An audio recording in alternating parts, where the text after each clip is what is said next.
Hey everybody, it's Michael Collins of EnviroReporter.com on June 26, 2011. Who says print media is dead? Check this out, it's the LA Weekly. The LA Weekly is going to help me out right now. We're going to do some radiation testing that is not going to make you happy. It's interesting, tonight is the Los Angeles Press Club's Journalism Awards, and there's going to be about 450 people down at the Biltmore Hotel down in downtown Los Angeles eating food they haven't tested for radiation, giving out awards. Not a one will be about radiation reporting. I'm up for an award for an investigative reporting. I did not enter the work that I did on for the Pasadena Weekly, exposing NASA's misuse of squirrel monkeys in a misguided effort to have manned space program go to Mars. That's another issue, but you can go to www.enviroreporter.com and you can find out what I'm talking about. Well, as my friends down there are celebrating, what we're going to be doing is some reporting. Now, the reason you can hear me talking to you is because I want to show you what we're doing here. Normally, if I was handling any radioactive things, I'd be wearing something like this. See that? Oh yeah, that's an IBM 6001 mask, NIOSH approved. I'd be wearing that.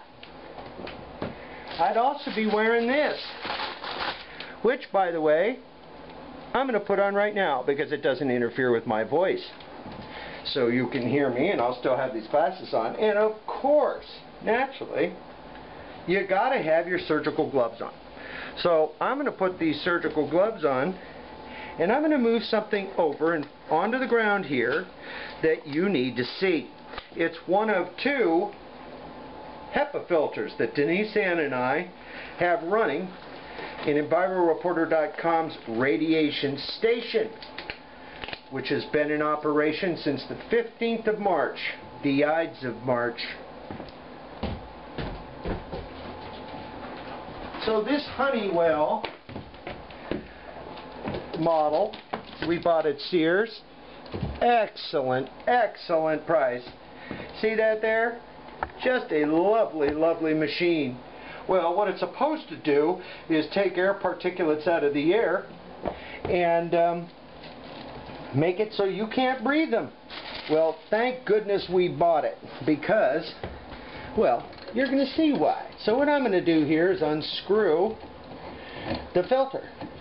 And we're going to test the filter. We're going to test the filter. A little dust right there on the inside, but that's not what we're concerned about right now, not that particular dust. We're interested in something else. So, let's see what that something else is. We're interested in this. Well, as a matter of fact, here we go. I'm going to take out this filter. Now, this filter is got about, oh, I don't know, about a month and change worth of dust on it. A lot of dust. You wouldn't think you'd get that much dust down here in Santa Monica, where it's closer to the sea and we have better air. But actually you do. So we're going to test this thing.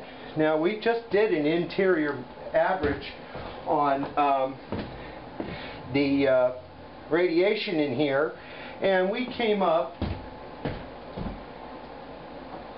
with 37.8 counts per minute. That's ionizing events that take place per minute in here. On an average, take a 10-minute average, divide it by 10, there you go.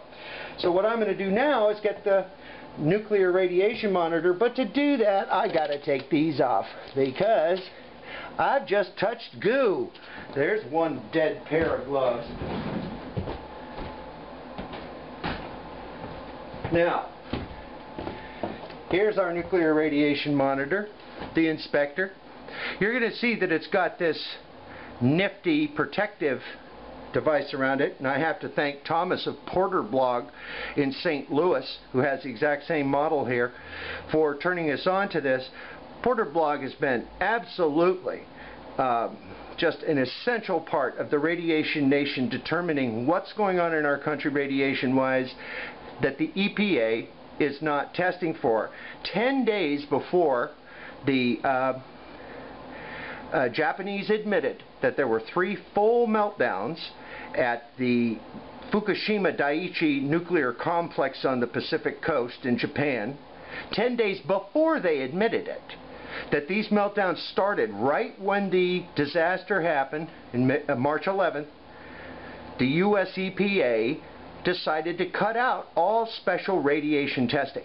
Their reason was this: there's no way any radiation has gotten to America from Fukushima, and there is no way it's getting in your food, water, and air. We don't need to test it. That is bunk. Now, on a day where we have Fort Calhoun Nuclear Reservation in Nebraska flooding, threatening meltdown, we still have the EPA just sitting on their hands, waiting until August. It's June 26th. Waiting until August to test again. Well, why wait, everybody? Let's test right now. Like I said, the background in here is around 37. Let's put this on counts per minute.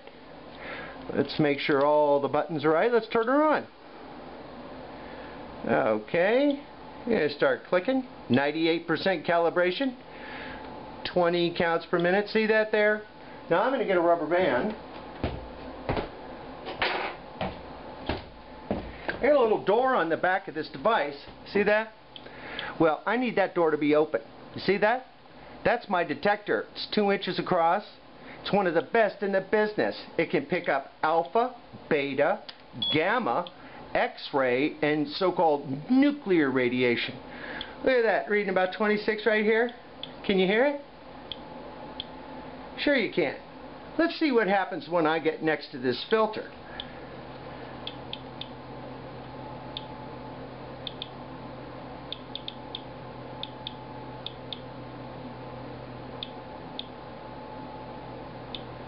Up to 59, 67.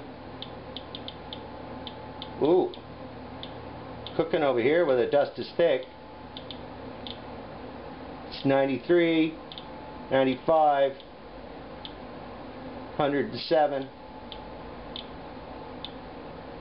105. Just kind of going over the thing, making sure not to touch it.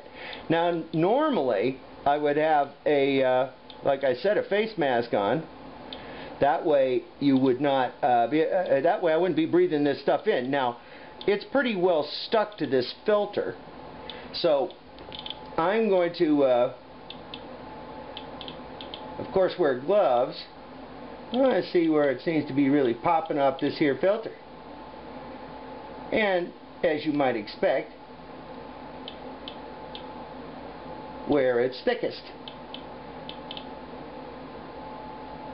What we're going to do here now is I'm going to take an average. So I'm going to maneuver this filter like this. I'm going to set this detector on it.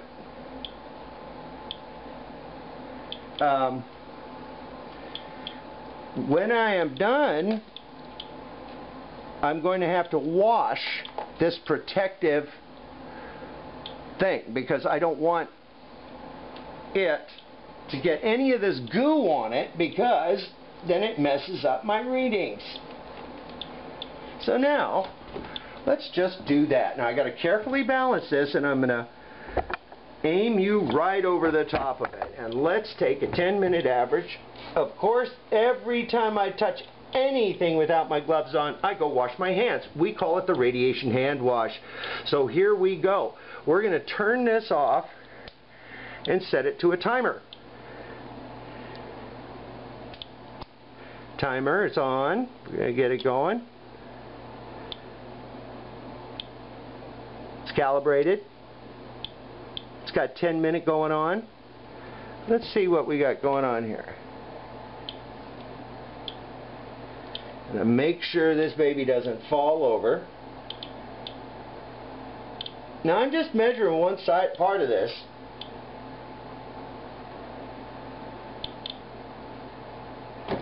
Just like that. Now I'm going to turn it on 10 minutes. I'm going to say, go baby, go.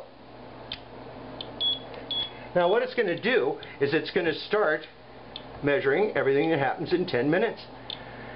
And anything over, say, 370 odd total count is going to be more than background.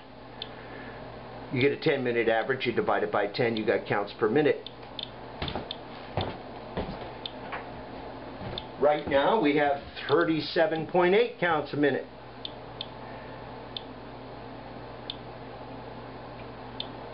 Then what we're going to do is we're going to take a clean vacuum cleaner. Hear that?